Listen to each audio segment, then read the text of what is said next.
హర్యానా, ఢిల్లీ రాష్ట్రాల నుంచి అక్రమంగా మద్యం తీసుకొచ్చిన ఇద్దరిని అరెస్టు చేసి సుమారు 1,28,600 విలువ చేసే 109 ప్రీమియం బ్రాండ్ మద్యం బాటిల్స్ ను స్వాధీనం చేసుకున్నట్లు ఎక్సైజ్ డిప్యూటీ కమిషనర్ విజయశేఖర్ వెల్లడించారు. ఈ సందర్భంగా ఎక్సైజ్ డిప్యూటీ కమిషనర్ విజయశేఖర్ మాట్లాడుతూ హర్యానా, ఢిల్లీ రాష్ట్రాల నుంచి అక్రమంగా తీసుకొచ్చిన ప్రీమియం బ్రాండ్ మద్యం బాటిల్స్ ను సీజ్ చేశామన్నారు.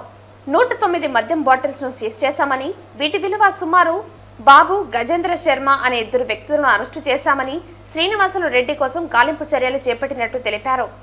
మిలిటరీ లిక్కర్ పేరుతో బాబు, గజేంద్ర శర్మ అనే నిందితులు అమ్మకానికి దిగారని తెలిపారు. లార్జు, క్యాబు, ఆటో డ్రైవర్లను టార్గెట్ చేసి మద్యం సప్లై చేస్తున్నట్లు పేర్కొన్నారు. ఆయుర్వేదిక్ మెడికల్ ఏజెన్సీ ముసుగులో కొరియర్ బాయ్ గా పనిచేస్తూ అక్రమ మద్యం అమ్మకాలు చేస్తున్నట్లు తెలిపారు. ఢిల్లీ నుంచి రైలు ద్వారా గూడూరు, తిరుపతి తరలించి అమ్మకాలు చేస్తున్నారని పేర్కొన్నారు.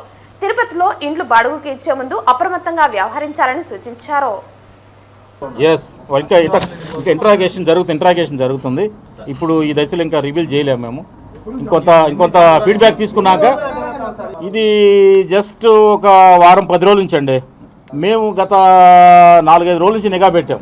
ఏది ఇన్ఫర్మేషన్ వచ్చినప్పుడు మనం ఒక ఇన్ఫర్మేషన్ని మనం లీడ్ చేసుకోవాలంటే మనకి ఫ్రూట్ఫుల్ రిజల్ట్ రావాలంటే మనం మెటీరియల్ లేదే రావాలంటే కష్టం. ఒక వ్యక్తిని పట్టుకొని క్వశ్చన్ చేసిన మాత్రాన ఫ్యాక్ట్ రావాలంటే మనకు మెటీరియల్ కావాలి.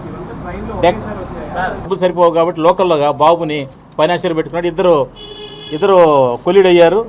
వీళ్ళ ఉద్దేశం కూడా ఏంటంటే లిక్కర్ షాపులకు వేస్తే లేదా బార్లకు వేస్తే ఖచ్చితంగా వాళ్ళు తీసుకోరు కదా. ఇప్పుడు అందుకని అనుమానం వస్తుందని చెప్పి టూరిజంకి వచ్చేవాళ్ళు, లాడ్జీలకు వచ్చేవాళ్ళు వీళ్ళనే టార్గెట్ చేసుకున్నారు. దీనికి ఎవరు అంటే వీళ్ళకి ఇన్ఫర్మేషన్ కానీ లేకపోతే వీళ్ళకి ఫెసిలిటేటర్ డ్రైవర్స్ అంటే క్యాబ్ డ్రైవర్లు, ఆటో డ్రైవర్లు వీళ్ళ ద్వారా సర్క్యులేషన్ అవుతుంది. ఇది ఇంకా ఇంట్రాగేషన్ చేస్తున్నాము. ఇంట్రాగేషన్ అయితే ఇంకా ఫర్దర్ లీడ్స్ ఏమైనా దొరికితే ఇంకేడన్నా సీజ్ కూడా చేస్తాము. అట్లాగే ఈ చల్లా శ్రీనివాసరెడ్డిని న్యాప్ చేయడం కోసం ట్రై చేస్తున్నాం. మేము ఇంకొక విజ్ఞప్తి కూడా చేస్తున్నాము. ఇప్పుడు ఈ వరకే ఓనర్స్కి చెప్తున్నాము, ఈ సస్పెక్టెడ్ వ్యక్తులకి దయచేసి బాడుకి ఇచ్చే ముందు ఏమి చెక్ చేసుకొని ఇవ్వండి. అంతకుముందు పోలీస్ శాఖ కూడా విజ్ఞప్తి చేసింది.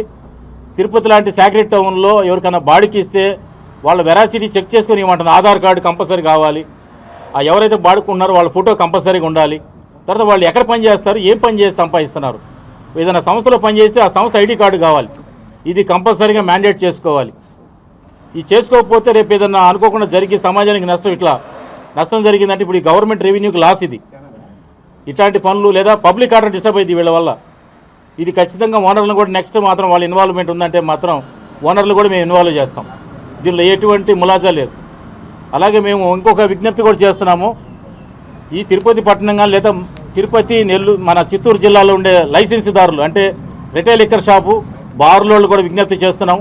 ఎవరైనా సరే ఆశ కొద్దీ మీ షాపులో పనిచేసే నౌకర్నామా హోల్డర్స్ కానీ వర్కర్లు కానీ ఇట్లా అమ్ముతామని లేదా తక్కువ రేటుకి ఇస్తామని మిలిటరీ లిక్కర్ అమ్ముతున్నామని ఎవరిని వస్తే మాత్రం దయచేసి ఎవరు తీసుకోవద్దు. మా డిపార్ట్మెంట్కి ఇన్ఫర్మేషన్ ఇస్తే మేము డెఫినెట్గా చెక్ చేసి ఇది కనుక ఇల్లీగల్ లిక్కర్, నాన్ డ్యూటిఫైడ్ లిక్కర్, ఇతర స్పూరియస్ లిక్కర్ అని తెలిసిందంటే మాత్రం ఖచ్చితంగా మొత్తం గ్యాంగ్ని అంతా బస్ చేస్తాం, అరెస్ట్ చేస్తాము. పబ్లిక్ హెల్త్ కాపాడుతాము. పబ్లిక్ ఆర్డర్ని సేవ్ చేయడానికి ట్రై చేస్తున్నాం. దయచేసి లైసెన్స్ హోల్డర్స్ అందరూ ఇట్లాంటి విషయంలో అప్రమత్తంగా ఉండాలని మేము విజ్ఞప్తి చేస్తున్నాం.